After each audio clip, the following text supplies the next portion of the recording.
Kia ora, Marie. Kia ora, MJ. And kia ora, Tato Katoa. So I heard you went to Australia for HR seminar. How was it?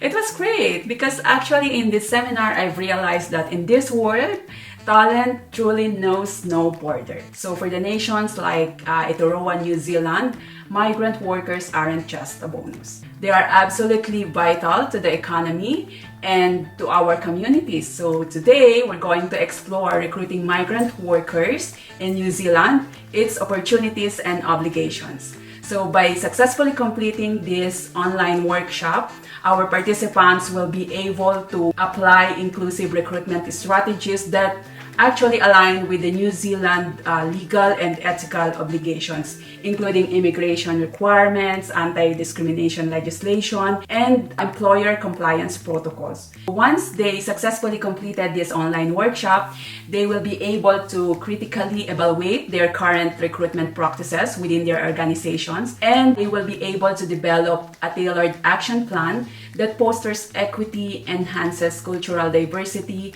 and ensures legal compliance in the employment of migrant workers. Oh, good. So we've gathered fantastic stack of sources for this exploration, right? Yes. Ranging from peer-reviewed studies and cornerstone legal acts like the Human Rights Act of 1993, and of course, an in-depth government reports, and even a fascinating analysis with the United States. So our goal is to strip away the complexity, delivering you a clear, confident roadmap. So let's dive, shall we? So we want to help you not just understand the structured processes and critical legal protection, but to truly lead in creating workplaces where everyone thrives. Yes. So moving beyond mere compliance to genuine inclusion, now let's pivot into something truly compelling. New Zealand has clearly embraced its multicultural identity, not just a bicultural one, right, Yes. Marie? Yes, which is so fantastic. But as we welcome this global talent, what are the challenges that comes along with that? What are the big responsibilities for the employers also? Excellent question that gets right to the heart of it. New Zealand approach reveals a powerful truth. Ethical recruitment isn't just a moral obligation. It's actually a strategic competitive advantage. The real insight here is how deeply cultural sensitivity and fair practice are not just, as you know, legal check boxes, but as a fundamental drivers for the economic resilience and social cohesion. This perspective reframes compliance from a burden into an opportunity for genuine growth for you, or whether you're an HR professional, a hiring manager, or an organization leader who are committed for the equity and care. This online workshop will equip you with the practical tools to navigate this crucial area. So for organizations looking to bring in migrant workers beyond the overarching philosophy, what are the concrete, non-negotiable legal steps employers must take in New Zealand?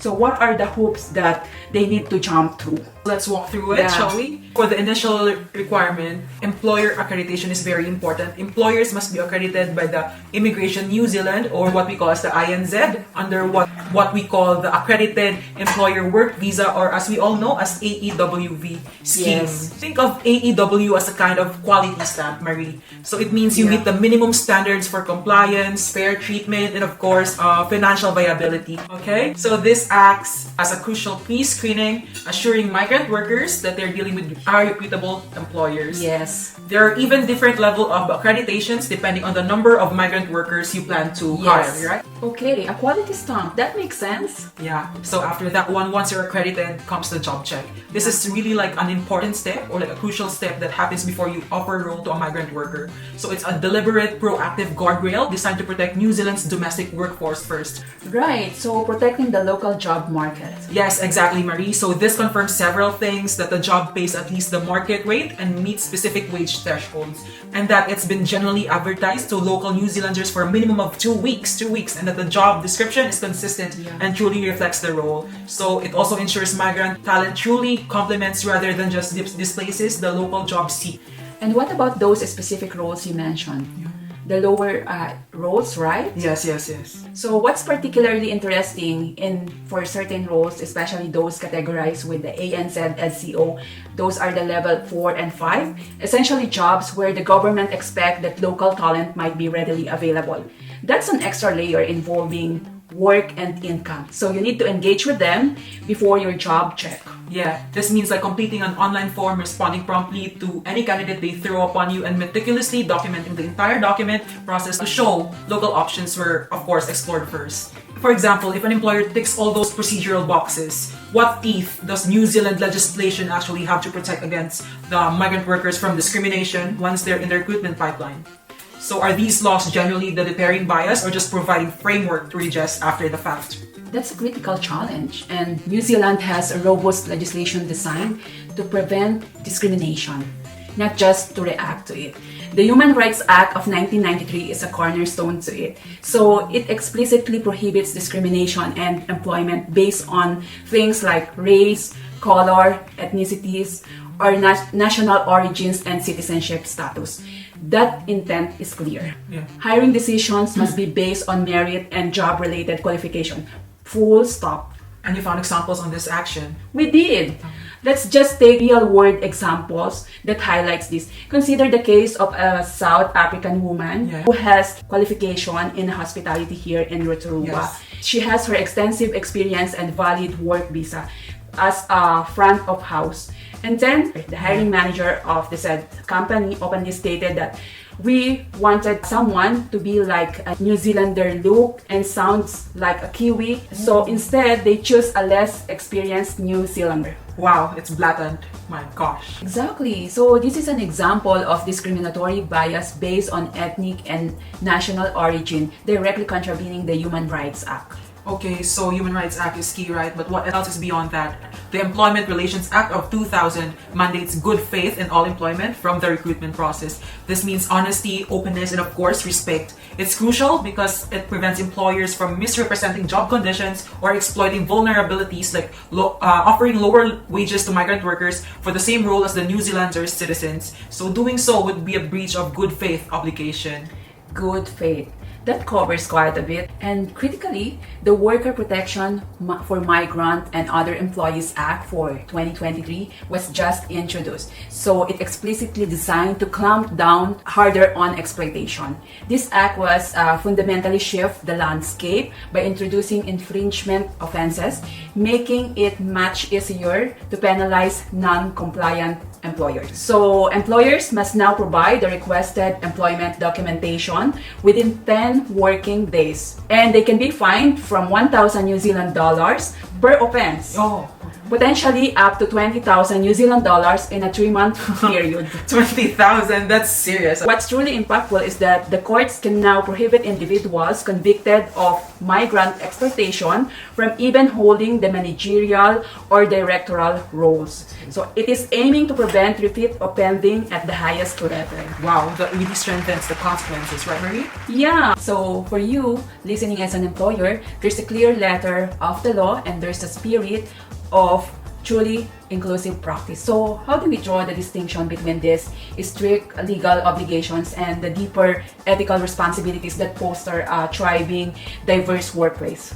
It's a crucial distinction, actually, Marie, one that an organization must actively embrace. So legal responsibilities, as we know it, are the non-negotiables mandated by law. Exactly. With clear penalties for non-compliance of the organization. So this means like maintaining your AEWV visa, and then that you ensure that every migrant workers have their own valid work visa. So it is also important to remember that only licensed professionals or like exempt professionals like lawyers are the only ones who are responsible to have the advices or specific immigration advice. You can't just get anyone to do it. So, right? So stick to the licensed professional. Other legal duties include complying with the employment law, from minimum wage and written employment agreements to health and safety standards and protection from unjustified issues, as well as the non-discrimination based on race, ethnicity, national origin, or the visa status. As we just discussed, a fundamental legal requirement. And of course, the Privacy Act 2020 imposes legal obligation when handling personal information. The new Worker Migrant Act for 2023 also adds the legal duties around record keeping and cooperating with the legislation investigators, requiring documents to be submitted within 10 working days if requested. So these are just the bare minimum requirements. Okay, so those are the must-dos, right, Marie? Yes, exactly. What are the should-dos, the ethical side? Ethical responsibilities, however, are where you move beyond simply avoiding penalties. They reflect a deeper, proactive commitment to fairness, dignity, and of course, inclusion that genuinely enriches our workplace, your workplace. Okay, this means adapting transparent and inclusive hiring practices, ensuring your job ads and selection criteria are free from unconscious bias, and avoid, of course, any coded language as we know it that might be subtly include migrant workers. Coded language? Like what? Well, things like demanding native level fluency, when proficiency is like sufficient, or overly emphasizing cultural fit in a way that screens out diversity. So it also means like committing to fair compensation and career development, offering competitive wages, and of course providing equal access to training and promotional opportunities without any wage suppression or job segregation based on nationality. So basically it's just equal pay and opportunity, Marie. Yes, furthermore, ethically responsible employers create culturally safe working environments. So this involves genuine respect for the cultural diversity, proactively addressing the language barriers, and providing the necessary support for induction to help the migrant workers to integrate and to thrive truly. So lastly, it means offering genuine support for well-being and adjustment, recognizing the unique challenges like visa stress, isolation, and cultural transition. So this might involve offering pastoral care, peer mentoring, or connecting them to the community's resources. So it's about seeing and valuing the whole person, not just the employee. So let's bring this to life with some specific examples. So as we all know, the education sector in New Zealand is like actively recruiting overseas teachers, specifically the like what, Marie? Secondary, right? Yes. So what does that process look like on the ground? And what are its real strengths and limitations? It's a perfect case study because it encapsulates so many of these challenges and opportunities. So New Zealand facing teacher shortages has put significant effort into attracting international educators. One of its key strengths is it is in the green list inclusion, which means the secondary teachers are on the fast track to apply for the straight to residency pathway, or this is what we call STR, which is in place since May 2024. This means for those secondary teachers who were offered a job with an accredited employer, even though they don't have the 2 years experience of teaching here in New Zealand, they can directly apply for the STR pathway. So for the school, maybe this means a significantly more attractive and certain pathway for the top talent, right, MJ? Yeah, right, Marie. That's a direct path to residency, a big draw. Absolutely. There's also clear financial incentives. So the eligible overseas teachers can actually receive a relocation grant up to 10,000 New Zealand dollars, and the schools can apply for overseas finder fee, which they can receive up to 3,450 New Zealand dollars to cover their recruitment expenses. So for the AEW framework, which we have discussed earlier, with its structured 3-step process of accreditation, from the job check, the visa application, it clearly provides the transparency and confidence, right? Yes. So what's more, the navigator support involving like the multiple agencies such as the Ministry of Education, INZ, NZQA, Teaching Council, they clearly offers invaluable one-on-one guidance. So it is significantly reducing the administrative complexity for schools, right, MJ? Yes, Marie. So those green list inclusions and financial incentives certainly paint a picture, a better picture for that one. But I can't help but wonder, Marie, for smaller, under-resourced schools, is the limitation burden truly manageable, or does it like favor larger institutions? What's the real ground level impact for that one? You've actually hit a significant limitation, MJ. So while the framework is robust, the multi-agency complexity can still be troublesome. Navigating with the NZQA, the qualification assessments, teaching council registration, and visa checks is lengthy, especially if qualification falls outside the pre-approved list. So schools and applicants face significant documentation gathering and verification steps, causing delayed pace and candidate drop-off. So basically, Marie, bureaucracy can still trip things off. Yeah, and yes, your point about the accreditation burden is valid. So the AEWB demands robust HR processes and financial capability, which can certainly disadvantage smaller or rural institutions with limited HR resources and integration once they get there. Oh yes, finally, there are often like integration challenges. Overseas trained teachers, despite the strong skills and qualification, can also face rejections due to their non-English course components or the incomplete documentation. So beyond credentialing, adjusting to New Zealand's bicultural system as we know it, which is deeply rooted on the principles of the Titiriti o Waitangi. So the treaty is like a treaty, foundational treaty between the Maori and the British Crown, emphasizing partnership, protection, and what you call the other one, active participation for their culture and rights. So this bicultural approach can be a significant cultural shift for those newly hired migrant teachers without strong inductions and professional development support, which risk mismatches with local classroom culture and curriculum expectations. Okay, so treaty is a key factor there. Yes. So if we connect this to a bigger picture, how does New Zealand's structured government-supported approach compare to a more market-driven system like what we see in the teacher recruitment in the United States? Yeah. What can we learn and what crucial pitfalls should we actively avoid? Okay, so that's a vital comparison for critical engagement, Marie. So New Zealand's approach, as we've discussed previously, is more like centralized, incentivized, collaborative, and of course government-led, offering like clear residency pathways and multi-agency support. Exactly. So, right? So, while it has bureaucratic hurdles and integration challenges, it is fundamentally prioritizes ethical recruitment and worker protection, which is the most important one. Right. So the New Zealand model seems quite regulated. Yes, true. How does it differ from the United States of America? So the United States, in contrast with New Zealand, Marie, presents a more market-driven, fragmented, and less regulated system. So, however, its strengths includes like high demand in underserved areas, especially in Texas and Maryland, where they are actively recruiting internationally trained educators for their STEM, special education, and bilingual instruction, which fills the gap that might otherwise in most countries go unaddressed. So, do you have any further information about this? Well, there's also alternative certification pathways, like Yes. the Pathways to Teaching project, which specifically provides tailored guidance and ensure navigation for the refugee and immigrant educators, and a localized support model to exist where school districts collaborate to provide cultural orientation and mentoring for those immigrants, which actually foster inclusive school cultures at the community level. So some positives in the US, especially around the local areas in specific pathways, but are there any also downsides, Marie?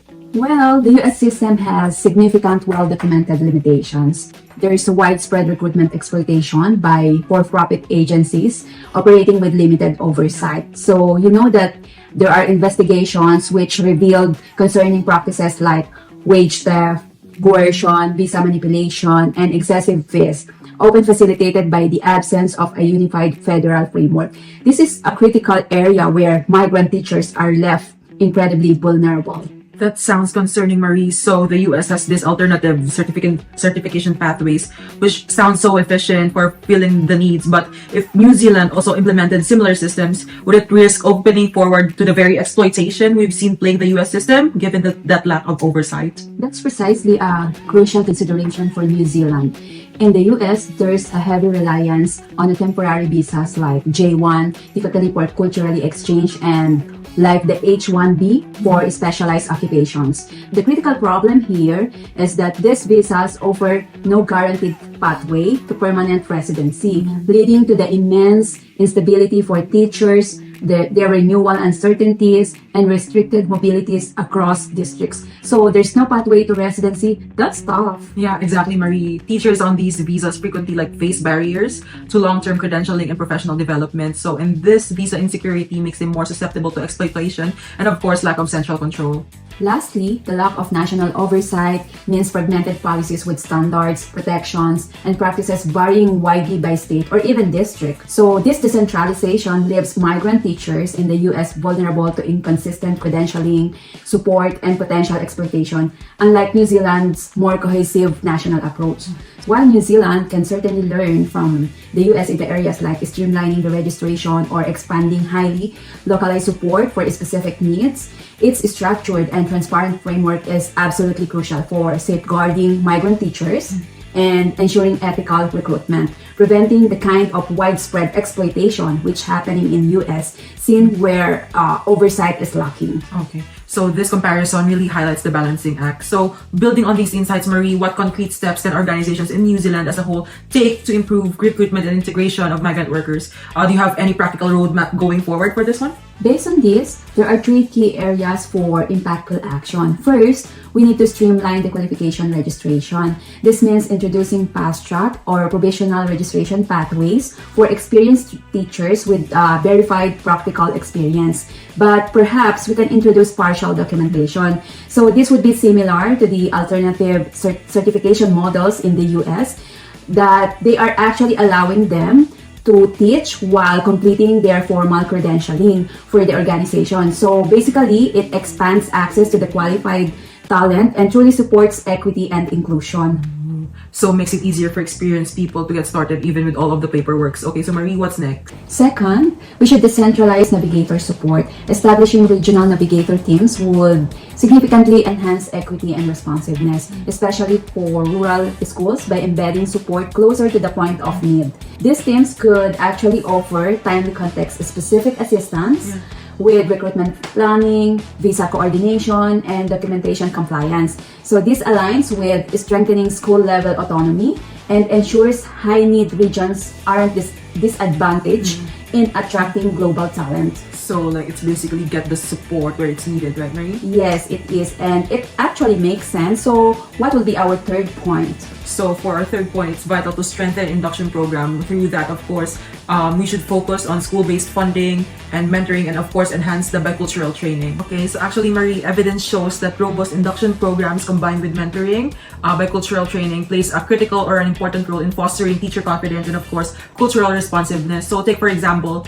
Rangi Toto's college mentoring program, and of course, the Ministry of Education's growing bicultural practice learning modules help overseas trained teachers understand and apply, of course, the Titiriti o Waitangi principles are usually excellent models for that one.